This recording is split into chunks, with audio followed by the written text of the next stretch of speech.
Heyo, Zion here. Today we're back with even more Fakemon for my own semi-indulgent region. Last time, I went over the Route 1 Fakemon, the first few that one would encounter on their journey. Today, I'll be covering the next few encounters one would, well, encounter on their journey and their evolutions.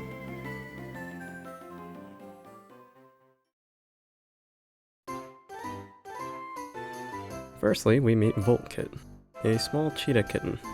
Like real cheetah kittens, or cubs, I guess, Voltkit have a differently patterned back to help deter hunters. While in the real world the cheetah cub mimics the menace lovingly referred to as the honey badger, Voltkit is a bit more ambiguous, resembling a few other first stages, a little. Now I know an early electric type cat Evo isn't exactly a new thing, but it is still cool. That, and we don't have an official Cheetamon yet, so just let me indulge, would ya? When making Voltkit's design, I knew it had to be unassuming.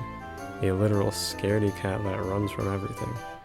And its original take wasn't horrible at conveying that message, but it was a little too still and closed off to seem like it was ready to bolt. Get it? So, I opted to give it a more nervous, ready-to-go pose in a way to show off its more gimmicky feature, which will be explored more with its evolution.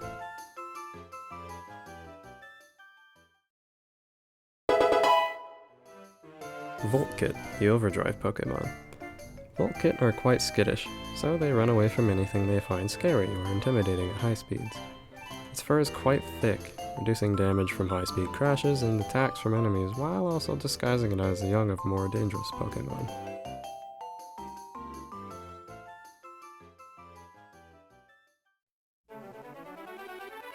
Cheetamp is a concept I've admittedly struggled to reach a final conclusion on. My original idea was to base it not directly off of a cheetah, but the extinct North American cheetah Myra canonix.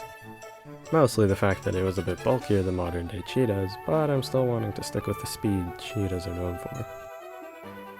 My first take of Cheetamp was called Cheetana, playing off of the blade-like tail it wielded by dashing past its foes at high speeds and amping its speed and power with the electric nodes on its body. I kept this idea of blitzing through battle and carried it to its second design. While it was a light reimagining of the first design, this Cheetamp's tail was heavily inspired by Whiplash, specifically the one from Iron Man 2. Segmented whip felt like a great alternative and original take on the shocking aspect of the tail, but it wound up too cluttered and the posing made it feel heavier than I wanted it to be. For my most recent take, I decided to go for a more vicious look, leaning into the skilled hunter aspect even more.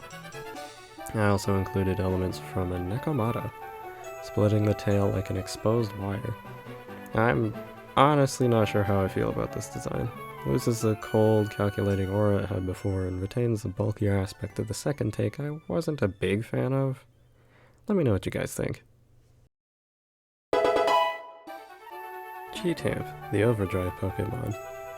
Cheetamp are efficient hunters, capable of outrunning most anything they deem as prey.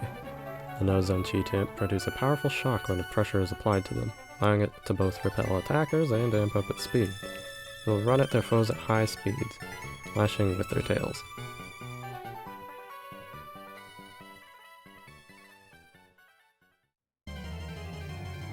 Next up is Mantai, a small mantis ninja with kunai claws made to slash and stab.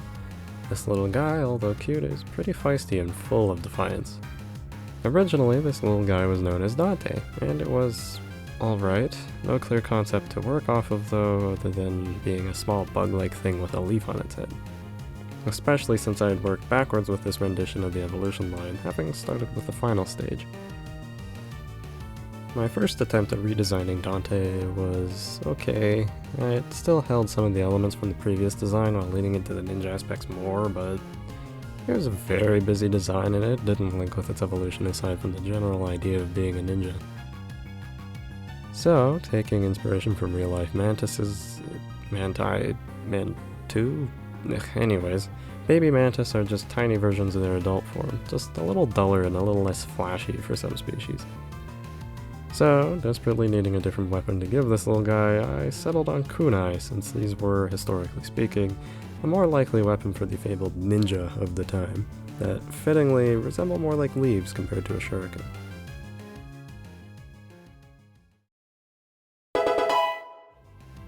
Mantai, the dauntless Pokémon. Mantai are reckless Pokémon, challenging foes much larger than themselves, and even their own trainer. Mantai's blades never stop growing, so to keep them maintained, Mantai will hit trees or stones with precise strikes to keep them sharp.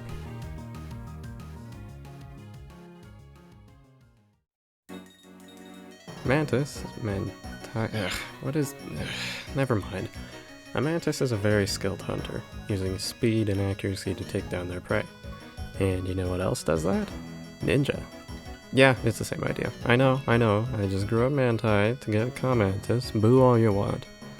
Redundancy aside, Kamantis had a relatively similar journey as Mantai, first being designed back in 2021 for an art challenge. Kamantis was known as Confantis. It was, and still is, a design I'm quite fond of, reminding me of the lengths I went through and shortcuts I took as well at the time. Confantis, though, like the first rendition of Dante, or rather the other way around, didn't really capture the theme I was trying to fit. So, unlike Dante, it changed its identity in its first redesign, becoming Kamantis. Like Mantai, Kamantis is based on another piece of ninja weaponry, the Kama, a hand scythe that would be used in farming, or in a ninja's case, combat. Anyways, with the last take of Dante, or Mantai, Kamantis was also called for a redesign of its own, or in this case a sprucing up.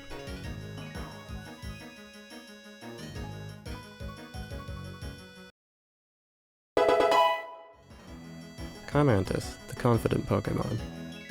Kamantis uses the fibers from the plants it eats to strengthen its blades, allowing them to cut through trees with powerful slashes. This Pokémon will swiftly whittle down its opponents with blinding speed, using its strong leaf blades.